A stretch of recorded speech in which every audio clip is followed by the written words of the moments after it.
मुख्यमंत्री से सवाल पूछना चाहती हूँ कि जो शिक्षक है वो हर बच्चों का भविष्य बनाता है, आज उन्हीं के बच्चों का भविष्य अंधकार में क्यों है? बताइए तो मुझे, क्यों हम हमारे बच्चों का भविष्य अंधकार में जिए? हमें भी हमारे बच्चों का भविष्य बनाना है, इसीलिए आज हम लोग रास्ते पे हैं। दिवंगत पंचायत शिक्षा कर्मी के परिजन है जो इस सड़क पर अभी बैठे हुए हैं। हमारी एक ही मांग है, एक सूत्री मांग, अनुकंपा नियुक्ति। सर मेरे पापा थे सर शिक्षक, अब उसके जाने के बाद हमारे परिवार की स्थिति बहुत दयनीय हो गई है। मेरे दो छोटे छोटे भाई है सर, और मेरी मम्मी भी कुछ नहीं कर पाती, विकलांग है। अब मैं कैसे उन लोग का जीवन चलाऊं, समझ नहीं आ रहा है। घर चल रहा है, पोछा झाड़ू करके दूसरे का काम करती हूँ, बस उसी से मैं संतुष्ट कर रही हूँ। तो बस भूपेश बघेल भैया से इतना विनती है, उसका पैर छू के प्रणाम करती हूँ कि बच्चे लोग का भविष्य मत बिगाड़े, नौकरी को दे दे अनुकंपा को। नमस्कार, मैं हूं इम्तियाज़ और आप देख रहे द बोल इंडिया। मैं अभी बूढ़ा तालाब से जस्ट आगे इंडोर स्टेडियम, आउटडोर स्टेडियम के पास हूं और यहां कुछ लोग, कुछ महिलाएं हैं और कुछ पुरुष हैं जो मुख्यमंत्री से मिलने के लिए, डायरेक्ट मुख्यमंत्री से मिलने की बात कर रहे हैं और रास्ते पे बैठे हैं। कई घंटे हो चुके हैं। इन लोग का यही कहना है कि हम जब तक मुख्यमंत्री से बात नहीं करेंगे, क्योंकि हम बहुत पंचायत का, बहुत ज़िला का और अधिकारियों का बहुत ज़्यादा चक्कर लगा चुके हैं, और जब तक अब मुख्यमंत्री से बात नहीं हो जाती है तब तक हम लोग यहाँ से उठेंगे नहीं। हम इनसे बात करने का प्रयास करेंगे। यहाँ कुछ प्रांतीय अध्यक्ष हैं, महिलाएं हैं, कुछ लीडर हैं, उनसे हम बात करेंगे और पूरा घटनाक्रम जानने का प्रयास करेंगे, क्योंकि ये लोग शिक्षक फैमिली से हैं। मैम, आप अपना नाम बताइए और क्या है मांगे और क्यों ये तपती धूप में आप यहाँ बैठे हैं? मैं प्रदेश अध्यक्ष माधुरी मिर्गे हूँ और काफ़ी दिनों से हम लोगों का सर आप बताइए कि क्या मांगे हैं और आप लोग कौन हैं? एक सूत्री अनुकंपा नियुक्ति है सर। दिवंगत पंचायत शिक्षा कर्मी के परिजन है जो इस सड़क पर अभी बैठे हुए हैं।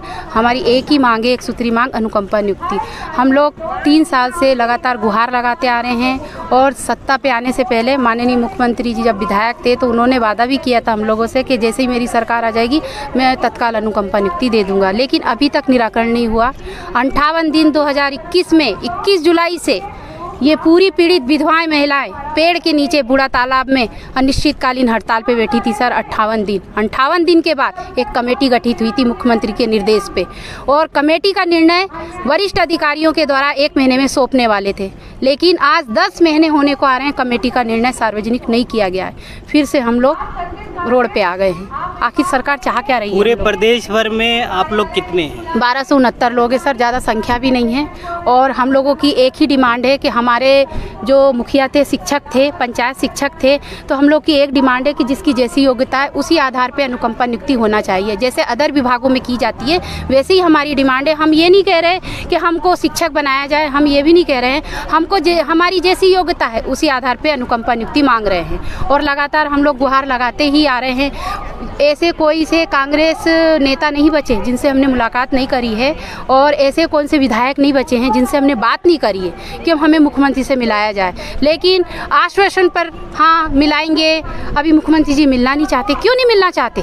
पीड़ित महिलाएं, संवेदनशील मामला है, उनको तो तत्काल अनुकंपा नियुक्ति दे देना चाहिए था। लगातार मुख्यमंत्री एक कार्यक्रम कर रहे थे, जिलावार कर रहे थे, क्या आप लोग उस समय नहीं मुलाकात की? सर हमारे जिले में तो अभी पहुँचे नहीं हैं, और जसपुर जिले में गए थे, रायगढ़ जिले में भी गए थे, कोरिया जिले से जहाँ गए थे वहाँ पर मेरे सदस्य लोग पहुँचे थे और आवेदन दिए थे, और उनको सिर्फ यही बोला गया था हमारे जो अनुकंपा पीड़ित भाई बहन है कि हाँ होगा, थोड़ा सा धीरज रखो। तो धीरज कब तक रखेंगे सर? स्थिति दयनीय स्थिति पे आ गए हैं, इसलिए सड़क पर उतरे हैं फिर से।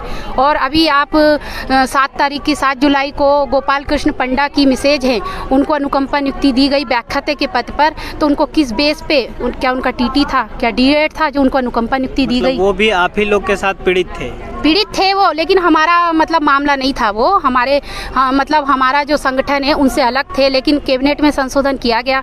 अभी हमारे जैसा जो मामला था 14 जुलाई को कैबिनेट में अभी संशोधन हुआ है निगम, परिवहन निगम में, उनके लिए भी टीटी और डीएड का था प्रावधान, तो उनका संशोधन किया गया है। तो वैसे ही अगर एक लाइन हमारे दिवंगत पंचायत शिक्षक कर्मी के लिए भी जोड़ देते तो सर हमारा भी उद्धार हो जाता। और संवेदनशील मुखिया हैं उनको तो हमको बार बार गुहार लगाना ही नहीं चाहिए था, उनको तो दे देना था सर अब तक। और अब हम सड़क पे इसलिए बैठे हैं कि 2 मिनट के लिए अब हम डेलीगेशन पे हमको बुलाया जाए, मुख्यमंत्री से हमको मुलाकात करना है। हम कुछ और लोगों से बात करने का प्रयास करेंगे और जानेंगे क्या आपको लगता है कि इस तरह से रोड जाम करेंगे तो मुख्यमंत्री आ जाएंगे मिलने के लिए? लगता है, अब क्या बोल सकते हैं सर, हम लोग जब वो मुख्यमंत्री जी ने पहले से हमको ये दे देते, नियुक्ति का आदेश जारी कर देते, तो हम रास्ते पे क्यों आते? हमारी मजबूरी है सर। आप बताइए, मैं मुख्यमंत्री से सवाल पूछना चाहती हूँ कि जो शिक्षक है वो हर बच्चों का भविष्य बनाता है, आज उन्हीं के बच्चों का भविष्य अंधकार में क्यों है? बताइए तो मुझे, क्यों हम हमारे बच्चों का भविष्य अंधकार में जिए? हमें भी हमारे बच्चों का भविष्य बनाना है, इसीलिए आज हम लोग रास्ते पे हैं। आज इसीलिए हम लोग संघर्ष कर रहे हैं कि हमारे लिए कुछ तो संवेदनशीलता करो, हमारे लिए कुछ तो निराकरण करो, हमें आदेश जारी करो कि आपको नियुक्ति मिल जाएगी करके, बस हम लोग चले जाएंगे सर। हमें कुछ रास्ते में बैठने का कोई ये नहीं है, इन महिलाओं को परेशान करने का कोई हक नहीं है। हमें हमारा अधिकार दो, हम हमारे शांति से चले जाएंगे। हमसे यही इच्छा है हमको मुख्यमंत्री जी से कि हमारे लिए भी सोचिए, जैसे अदर हर किसी के लिए सोचिए वैसे हमारे लिए भी सोचिए। आप हमारे काका हो, हमारे भविष्य बना सकते हो, हमारे बच्चों का भविष्य बना सकते हो। हमारी यही विनती है, हमारे गुरु जो पूरे भविष्य बनाता है, तो हमारे बच्चों का भविष्य भी आप बनाइए, हमारे बच्चों के भविष्य बारे में सोचिए। यही विनती करती हूँ मुख्यमंत्री जी से। तो इनका सीधा सीधी यही कहना है कि हमारे जो गार्जियन थे वो कि उनका साया इनके ऊपर से उठ गया है और इनका घर चलाना भी मुश्किल हो गया है। और आप भी सोच सकते हैं, जब कोई शिक्षक अपना काम कर रहा है तो घर उस पर आश्रित रहता है। कुछ लोग उनके विधवा पत्नियां हैं, कुछ बच्चे भी हैं और कुछ उनके परिवार वाले हैं। आप अपना नाम बताइए और ये बताइए। Sir Geeta Sahu sir, Geeta Sahu sir, Patan block से।